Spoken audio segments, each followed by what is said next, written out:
Hello.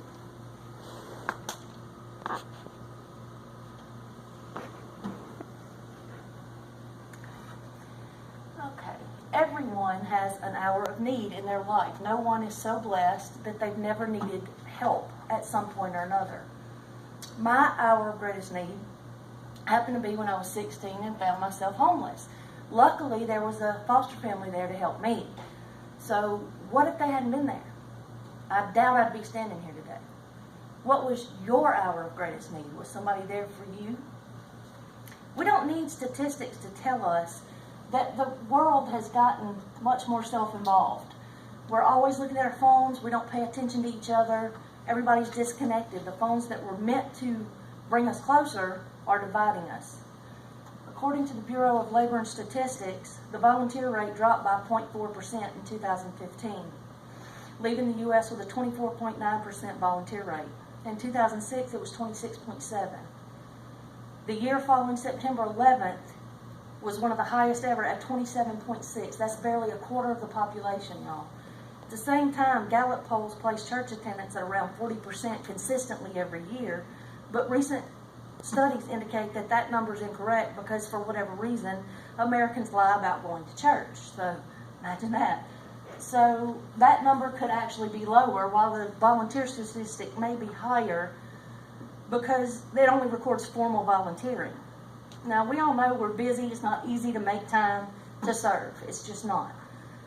Take me for an example. I'm a full-time employee, full-time student, single mother, active member of my church. It's hard to find time to do anything. So in order for me to give up any of my time, I'm going to want either something in return for my investment of time, or it's going to have to be something that I really, truly care passionately about. So what kind of return could you get on that investment of time if you were to give that investment? Well, you can get valuable social awareness and tolerance of other people's situations. You can learn that people aren't really all that different, no matter where they come from. You can network. You can build a resume. If you're a college student, just graduated, you can make some really valuable connections. Growing studies show that you can get physical and mental health benefits from volunteering as well. The physical part we knew about, get you out, get you active, but the mental part, these studies show that they can actually reverse some of the symptoms of depression. Harvard Medical School released a study that showed that, and nationalservice.org also had a study that supported these new findings. So if the benefits are so great to volunteering, why don't more people do it?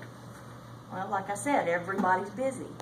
So then the problem becomes how to get passionate, because if you love something, you're going to do it. So how do you get passionate about volunteering? Well, you've got to find a cause that you're passionate about.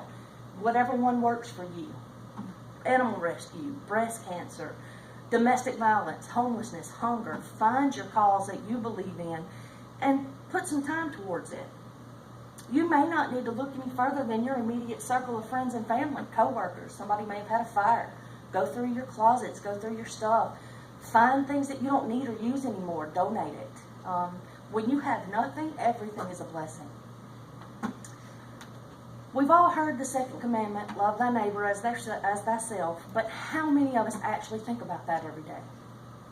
We're too busy thinking about what we got to get done, right? I say that if we were to focus on that commandment every day for at least 5 minutes, the world would change. Things would just change. Mahatma Gandhi is often misquoted as having said, be the change you wish to see in the world. That's not what the quote was. The quote was, if we could change ourselves, the tendencies in the world would change also.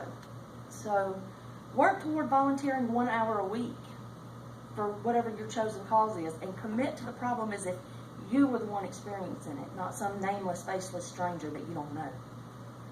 I believe that people genuinely care about each other and want to help, but they're just busy. Excuse my presentation. We do care about each other and we want to help, but as stated, we're busy. But Bureau of Labor and Statistics says Americans have 5 hours a day, roughly, to donate to leisure time. 2.8 of those hours we spend watching TV. So what if we gave up half-hour TV every day? The end of a 6-day week, that's 3 hours. The end of, give up an hour, that's 6 hours. You know, you may not think that's a lot, but it really makes a difference. That's the biggest obstacle to overcome is time. Now, we touched on a few benefits previously about what you get when you help, but there are a couple that I haven't mentioned. The first one is the people's lives that you change. They may never get the chance to say thank you, but trust me, it makes a difference. Second one is a spiritual blessing, and you may or may not have experienced this in your life already. There's anger and hate just eating the world up right now. Ephesians 4:31-32 says, all bitterness, anger, and wrath, shouting and slander must be removed from you, along with all malice, and be kind and compassionate to one another, forgiving one another, just as God also forgave you in Christ.